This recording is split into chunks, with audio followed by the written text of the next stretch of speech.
سلمان اللہ کے ایک ہونے پر یقین رکھتے ہیں۔ اللہ کے ساتھ کسی بھی چیز یا شخص کو شریک کرنا شرک ہے۔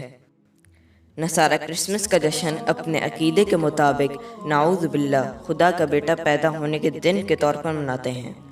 پس یہ صرف ایک غیر مذہبی تہوار ہی نہیں بلکہ ایسا تہوار ہے جو کہ اسلامی تعلیمات کے بالکل مخالف ہے۔ اسلامی نقطۂ نظر سے یہ عقیدہ رکھنا کہ خدا کا بیٹا ہے یہ شرک اور کفر ہے۔ جیسا کہ اللہ سبحانہ وتعالیٰ نے قرآن میں فرمایا، اور انہوں نے کہا کہ رحمان نے کسی کو بیٹا بنایا ہے، بلا شبہ تم یقیناً بڑی بھاری بات کو آئے ہو۔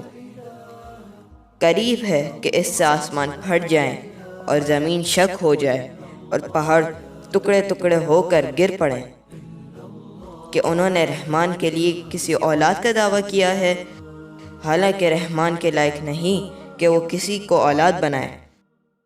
کرسمس کے تہوار میں کسی بھی طرح شامل ہو کے آپ ان کے ساتھ تعاون اور غلط عقیدے کے لیے عزت ظاہر کرتے ہیں، جبکہ اللہ سبحانہ وتعالیٰ نے قرآن میں حکم دیا اور تم نیکی اور تقوی پر ایک دوسرے سے تعاون کرو اور گناہ اور زیادتی پر ایک دوسرے سے تعاون نہ کرو۔